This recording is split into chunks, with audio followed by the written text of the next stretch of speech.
I'm here today with Gary Cobb, a fellow member of the Pro Football Researchers Association, and we're going to be talking about his new book, Sacramento, Pro Football's First Triathlon City.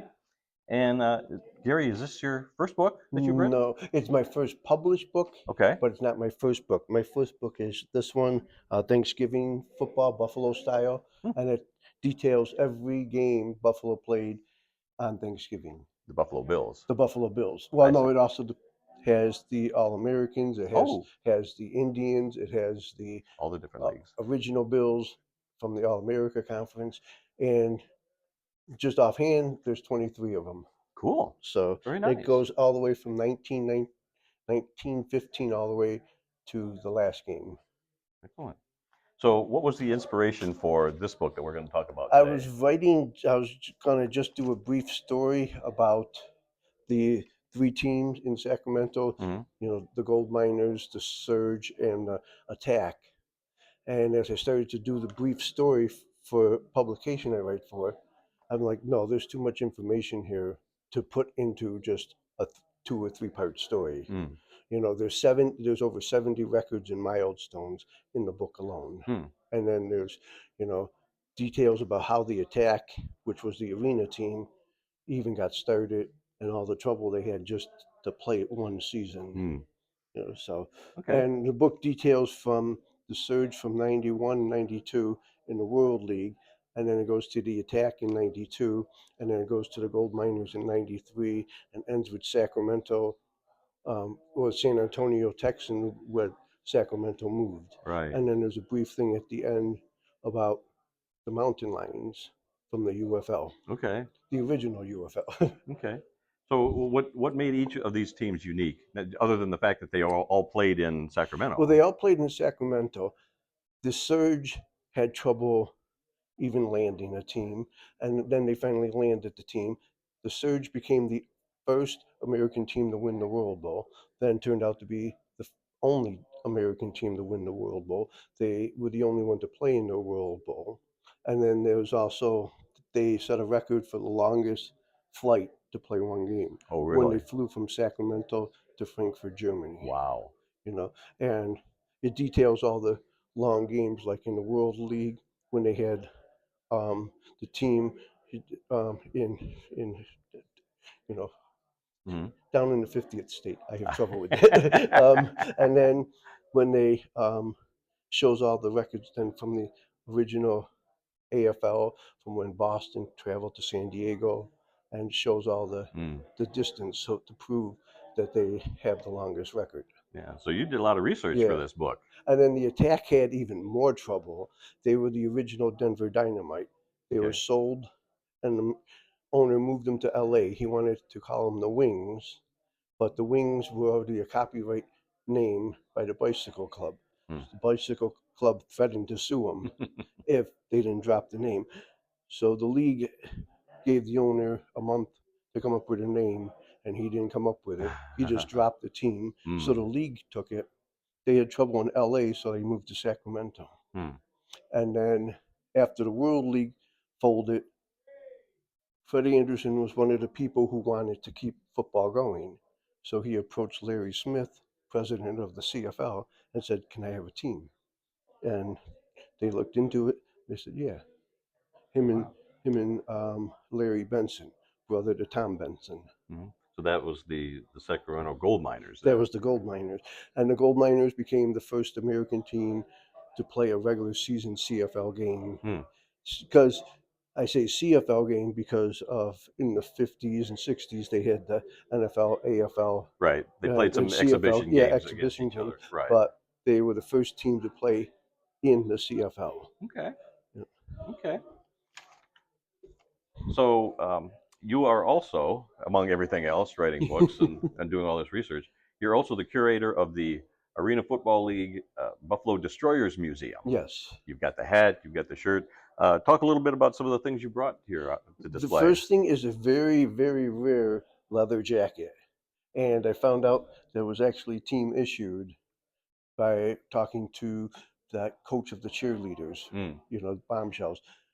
She told me, "Oh yeah, they have a leather jacket because especially nowadays, people put a logo on something, say Right. it's authentic, and it's Right. not. Hmm. Then this is a very rare denim shirt with the logo on it. Okay. And then along here are tickets and Christmas cards and greeting cards, pocket schedules, rare inserts, and then a league ball. Excellent. Wow. So among all the many Yeah. hundreds of things. Now, the Indoor Football League is bringing back a franchise. Yes, They're going to use the name Buffalo Destroyers. yes. Uh, and you have some sort of connection with that? I talked to both the owner of the trademark of the destroyer, Stevie Johnson, and I talked briefly with Fred Jackson. Jackson is more of like the business and his person who's played in the league. He's in the Indoor Football Hall of Fame. And then Stevie Johnson is the one who actually owns the copyright and stuff. Hmm. And I've talked to them briefly, said this is what I'm doing. I gave them, different articles that I either wrote or pictures from past meetings here. And I said, this is what I'm doing. I'm not trying to take anything from you. I just want to know how your league, your team is going to affect my museum. Hmm. And they said, don't worry about it. So, yeah. Okay. Well, so where can people get a copy of your book? It's available on Amazon. It's also available on Kindle books. And then um, it might even be on eBay. Somebody might have bought it, didn't like it. But yeah, it's available on Amazon. And you can get it, like I said, on Kindle books. It's if you like stats and if you like history and you milestone, this is the book you got to get. It doesn't have much about some of the players and behind the scenes. It's got more about stats and records The and franchises yeah, themselves. and how Sacramento played a very important role in having the first triathlon team, which is why I put the people on.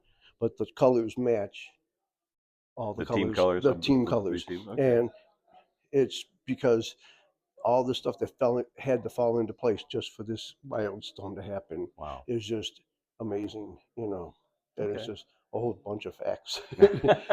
And I even mailed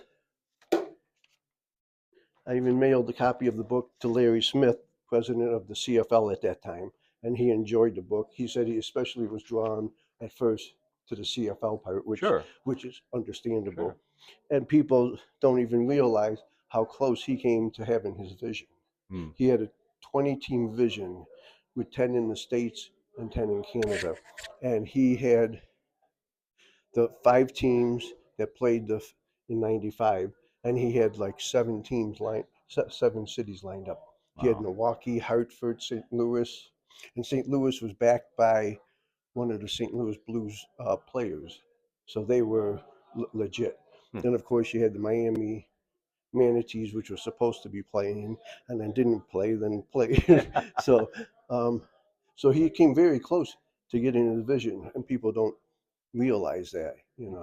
So that's why he was drawn to the CFL part.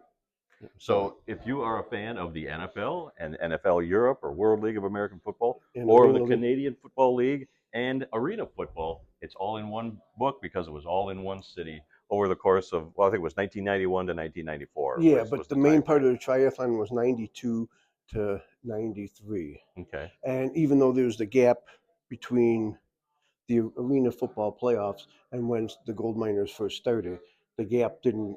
So all in one year they had, because in June of '92, the Surge won the World Bowl.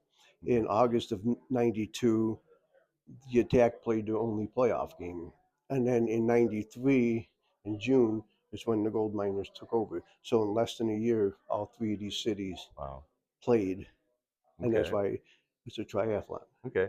And your book came out, I think, what, September? Last September of 20, No, it came out in late June, late June. but it Okay. was behind schedule. Okay. It was supposed to be out in late May, so it was like a month to 6 weeks behind. Okay. So, Run out and get your copy of Gary's book. Gary, thank you very much oh, for thank you, talking to me today. thank you And very much for having me. and good luck with the book. Thank you.